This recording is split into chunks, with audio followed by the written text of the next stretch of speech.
फिरदौस classes में आपका स्वागत है। आज की इस वीडियो में हम लोग पढ़ेंगे झारखंड माध्यमिक बोर्ड परीक्षा 2023 का सामाजिक विज्ञान के अंतर्गत हम लोग इतिहास विषय का एक टॉपिक पढ़ेंगे जिसका नाम है नेपोलियन बोनापार्ट। और यह बहुत इंपॉर्टेंट टॉपिक है क्योंकि यह पिछले वर्ष भी पूछा गया था और यह हमेशा पूछी जाती रही है। तो आइए हम लोग आज नेपोलियन बोनापार्ट के बारे में अध्ययन करते हैं। नेपोलियन बोनापार्ट कौन था, इसका सबसे पहले हम लोग याद रखेंगे कि वह एक महान सम्राट था। नेपोलियन बोनापार्ट कौन था? तो एक महान सम्राट था। और वह कहाँ का महान सम्राट था और किस प्रकार वह महान हुआ, आइए हम लोग अगला टॉपिक में देखते हैं। सबसे पहले हम लोग ये जान ले कि नेपोलियन बोनापार्ट का जन्म जो हुआ था कोर्सिका के अजैसियो में 15 अगस्त 1769 ईस्वी को हुआ था। नेपोलियन बोनापार्ट का जन्म याद रखने का आसान तरीका है, थोड़ा इसमें आप ट्रिक लगाएंगे। जैसे कि हमारा देश जो आजाद हुआ था 15 अगस्त के दिन आजाद हुआ था, तो आप आजादी का दिन याद रखेंगे कि 15 अगस्त, और ये 1769 जो है इसे आप याद रखेंगे कि गांधी जी का जन्म जो हुआ था 1869 ईस्वी को हुआ था। तो उसी में हम लोग ये इसका पीछे हम लोग चल जाएंगे, 100 वर्ष पीछे चल जाएंगे, तो यहाँ हो जाएगा 1769 ईस्वी। ये एक छोटा ट्रिक है, इसे याद रख सकते हैं आप। आइए हम लोग अब आगे देखते हैं। नेपोलियन बोनापार्ट की माता जी का नाम जो था लेटिजिए रामोलिनो बोनापार्ट तथा पिता का नाम कार्लो बोनापार्ट था। ये आप याद रखेंगे कि नेपोलियन बोनापार्ट का माता जी का नाम लेटिजियो रामोलिनो बोनापार्ट तथा पिता का नाम कार्लो बोनापार्ट था। आइए हम लोग अगला पॉइंट देखते हैं।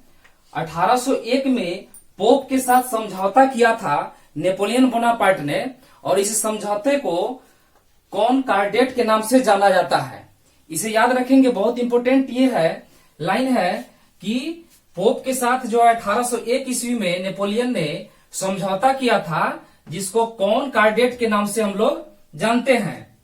नेक्स्ट है, वह अपने व्यक्तित्व एवं कार्यों से पूरे यूरोप के इतिहास को प्रभावित किया था। यानी नेपोलियन बोनापार्ट का जो व्यक्तित्व है और उसका कार्य ऐसा महान महान कार्य था कि वह पूरे यूरोप के इतिहास को प्रभावित किया था। नेक्स्ट पॉइंट है, अपनी योग्यता के बल पर 24 वर्ष में सेनापति वह बन गया था। आप सोचिए कि मात्र 24 वर्ष की आयु में वह जो है अपनी योग्यता के आधार पर, यानी योग्यता के बल पर मात्र 24 वर्ष में वह एक सेनापति बन गया था। यह बहुत बड़ी बात है कि 24 साल में सेनापति बन जाना, यही नेपोलियन बोनापार्ट की खूबी थी। आइए नेक्स्ट पॉइंट हम लोग देखते हैं। कई युद्धों में फ्रांसीसी सेना को जीत दिलाई तथा अपार लोकप्रियता हासिल की थी। बहुत सारे युद्ध हुए थे जिसमें नेपोलियन बोनापार्ट ने फ्रांसीसी सेना को जीत दिलाई थी और अपार लोकप्रियता जो है हासिल की थी।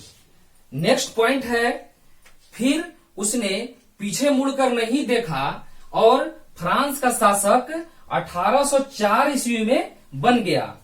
उसकी इतनी लोकप्रियता बढ़ गई, वह पीछे मुड़ करके नहीं देखा और अपने कार्य को जो है आगे करता रहा। यही परिणाम रहा कि वह जो है फ्रांस का शासक 1804 ईस्वी में बन गया था।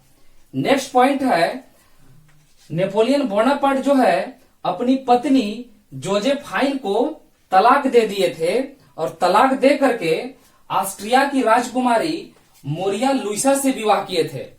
ये याद रखेंगे। यह बहुत हर एक लाइन जो है आपकी परीक्षा की दृष्टिकोण से बहुत महत्वपूर्ण है, तो इसे आप नोट्स करते चलेंगे। यदि यह वीडियो पूरा आप वॉच कर लेते हैं तो नेपोलियन बोनापार्ट के बारे में क्वेश्चन आप उसको आराम से हल कर सकते हैं, उसमें कोई दिक्कत नहीं होगी। आइए हम लोग नेक्स्ट पॉइंट देखते हैं। नेपोलियन के पतन का कारण 1812 ईस्वी में रूस पर आक्रमण करना था। यानी नेपोलियन का जो है पतन होना शुरू हो गया था और उसका मेन कारण क्या चीज था कि वह 1812 ईस्वी में जो है रूस पर आक्रमण कर दिया था। यही कारण था कि नेपोलियन का पतन होना वहीं से शुरू हो गया। नेक्स्ट पॉइंट है, नेपोलियन ने इंग्लैंड को बनियों का देश कहा है। यह इसे अंडरलाइन कर दे रहे हैं, इसे आप नोट्स कर लेंगे। नेपोलियन ने इंग्लैंड को बनियों का देश बताया था। नेक्स्ट पॉइंट है आखिरी युद्ध वाटरलू का युद्ध 1815 ईस्वी में, यानी नेपोलियन बोनापार्ट का युद्ध जो था, आखिरी युद्ध वाटरलू के मैदान में 1815 ईस्वी में, इसे जो है वाटरलू का युद्ध के नाम से भी जाना जाता है, जिसमें यह पराजय हुआ। नेपोलियन बोनापार्ट वाटरलू के युद्ध में 1815 में हुआ था, उसमें नेपोलियन बोनापार्ट का पराजय हुआ। और पराजय के बाद क्या हुआ कि इसके बाद नेपोलियन को अटलांटिक महासागर के सेंट हेलेना एक द्वीप है, सेंट हेलेना द्वीप पर इसको भेजा गया था, जहां पर इसकी मृत्यु 1821 ईस्वी को हो गई थी।